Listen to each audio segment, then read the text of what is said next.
샬롬 할렐루야. 시편 139편 1절에서 4절. 여호와여, 주께서 나를 살펴보셨으므로 나를 아시나이다.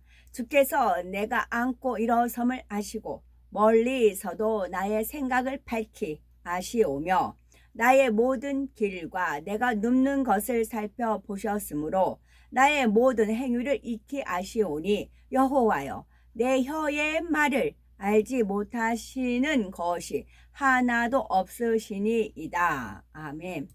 제목은 감찰하시는 하나님입니다.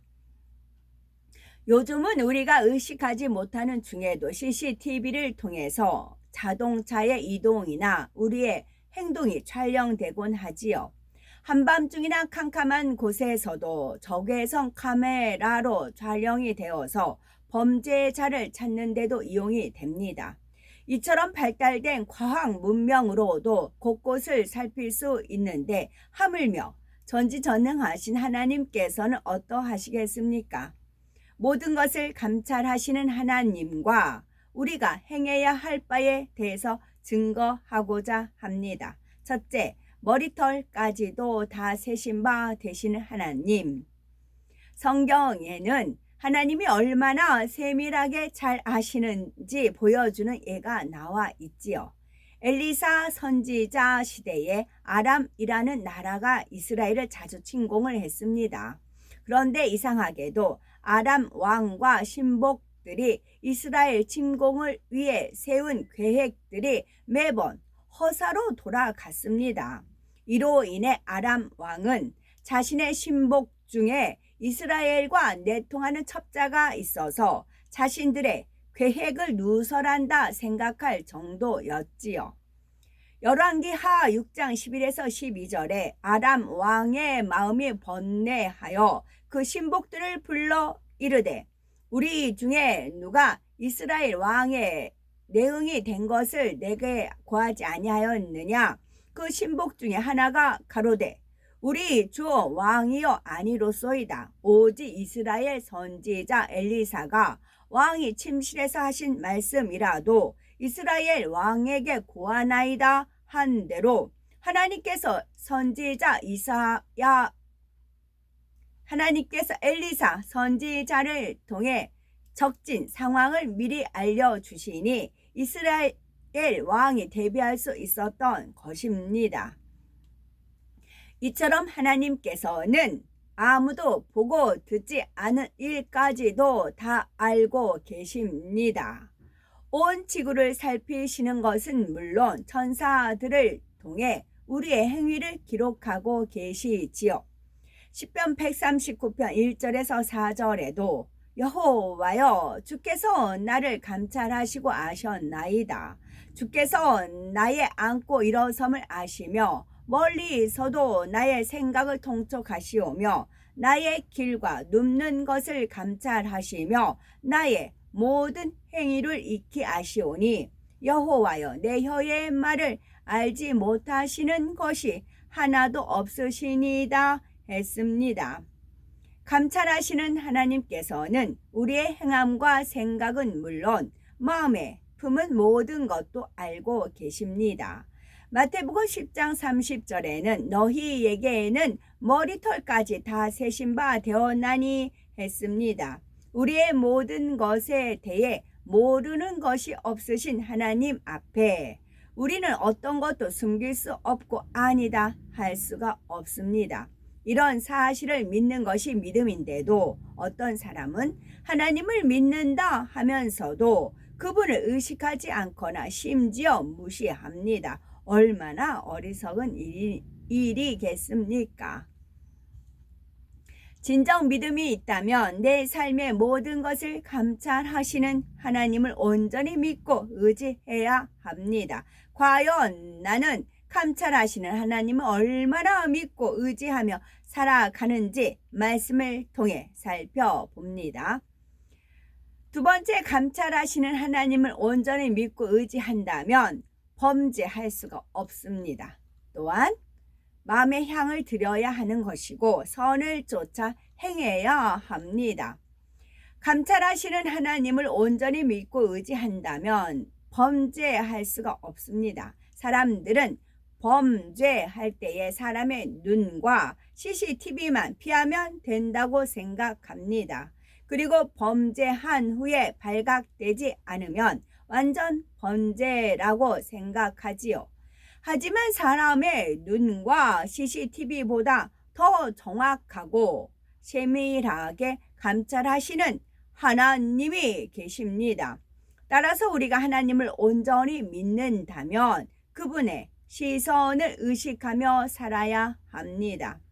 애굽의 종으로 팔려간 요셉은 바로의 신하 시위대장 보디발의 집에서 그 주인에게 인정과 사랑을 받고 있었는데 어느 날 요셉에게 그의 아내가 동침하기를 정합니다.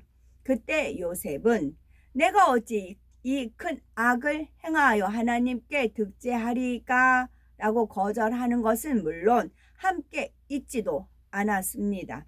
단둘이 있는 상황에서 유혹이 왔지만 그는 하나님의 눈을 의식하여 결코 범죄하지 않습니다.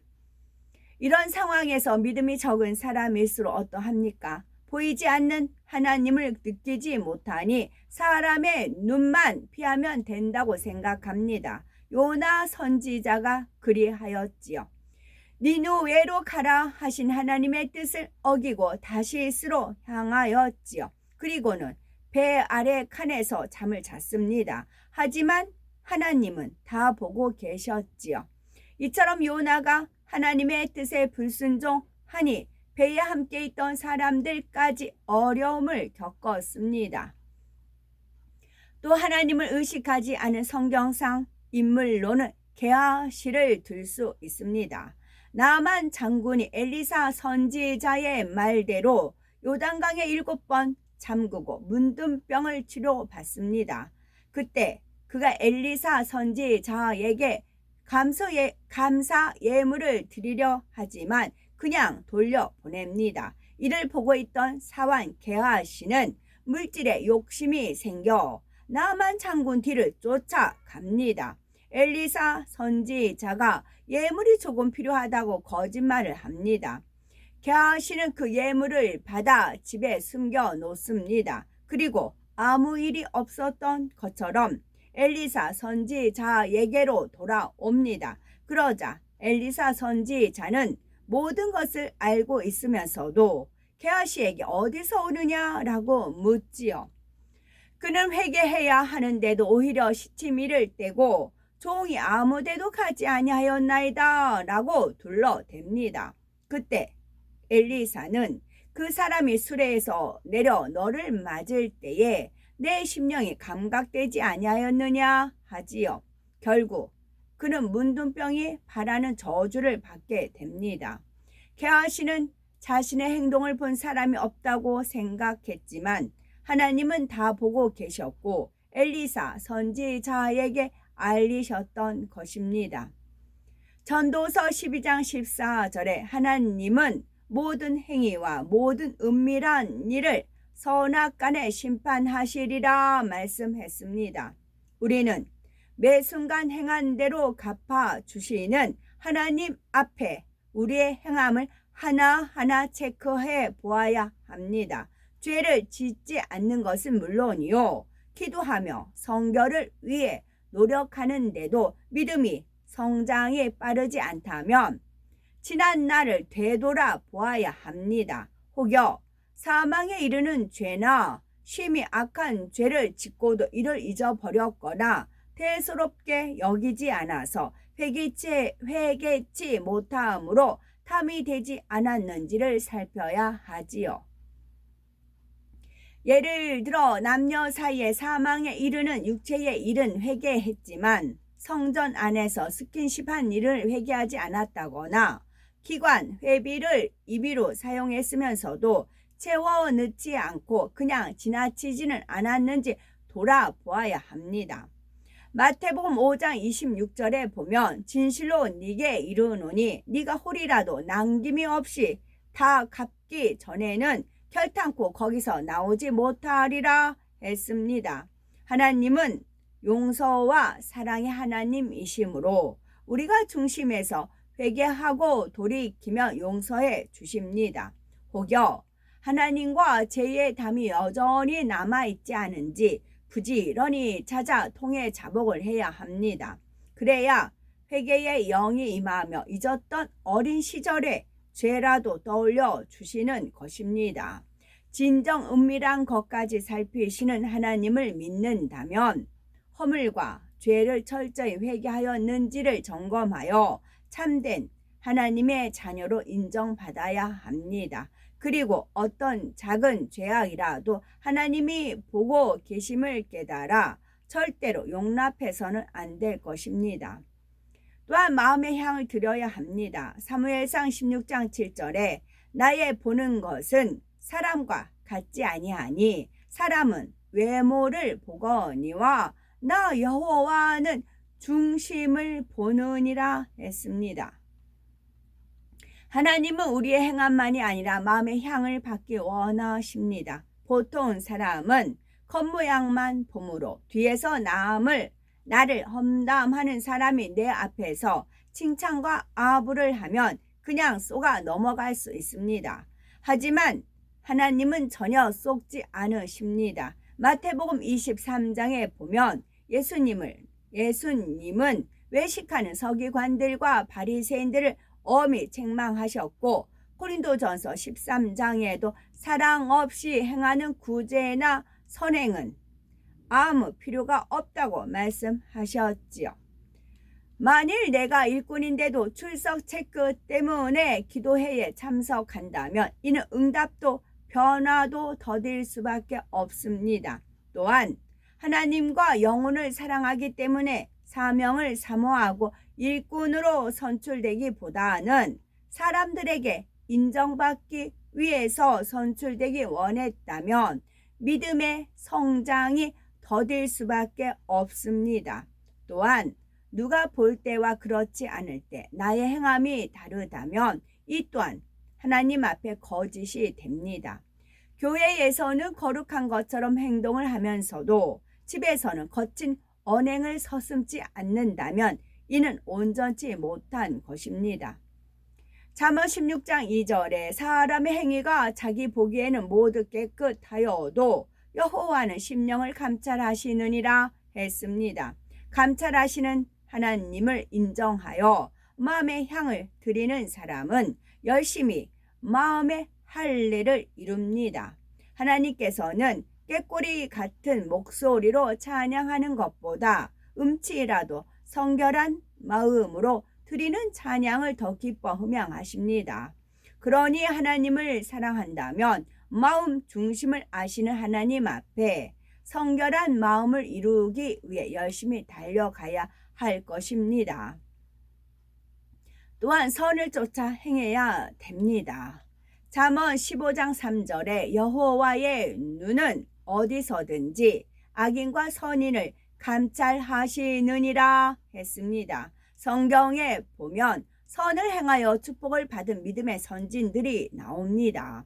이방 여인으로 성실하게 도리를 쫓아 선을 행한 룻은 다윗 왕의 계보에 오르는 축복을 받았고 고넬료는 이방인으로 하나님을 경외하며 기도와 구제함이 많아서 하나님 앞에 기억한 바가 되었습니다.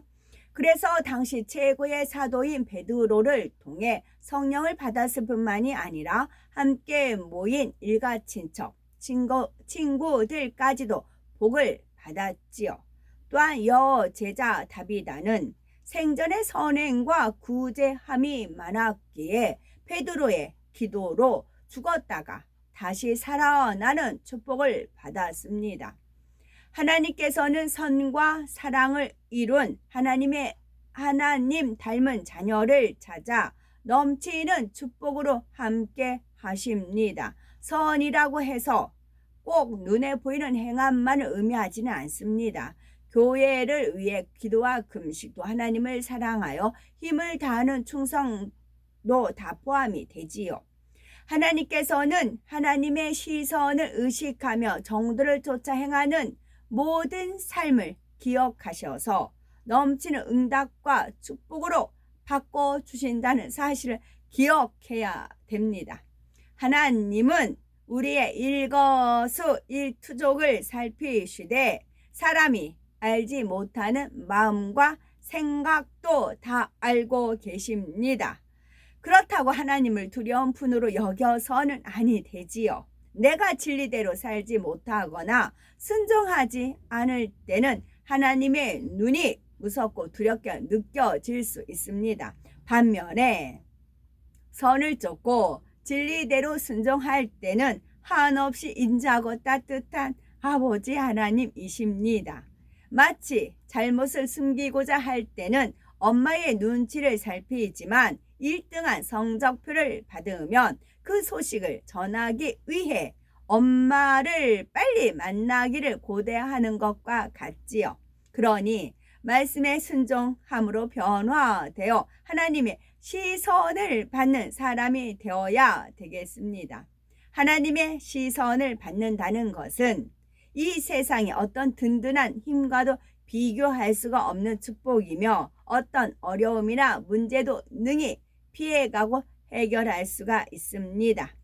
하루하루 삶 속에서 졸지도 주무시지도 않으시며 나를 지키시는, 우리를 지키시는 하나님의 사랑과 하나님의 보호의 시선을 받는 축복받은 우리가 되셔야 되겠습니다. 아멘. 오늘 아침엔 제가 이제 딱 눈을 뜨면서 망고땡, 김계성 망고땡, 제가 그랬어요. 그래서 이 망고땡은 무슨 뜻이지? 검색을 했습니다. 그랬더니 망고라는 말은 연날리기에서 마지막에 타래에 감겨 있는 실을 모두 푼다는 뜻이래요. 그래서 즉 연줄을 모두 다 풀어버렸다라는 그런 뜻으로 해서 땡은 끝을 내다라는 그런 뜻으로 해가지고 어떤 일이 끝났음을 쓰는 그런 말이래요. 망고땡. 또 다른 의미는 만고는 온갖 고통과 온갖 괴로움을 뜻하는 말이고 땡은 어떤 일이 끝났을 때 말이랍니다. 그래서 망고땡이다 라는 것은 온갖 고통이나 온갖 괴로움이 끝났다 라는 뜻이랍니다. 아멘. 망고땡.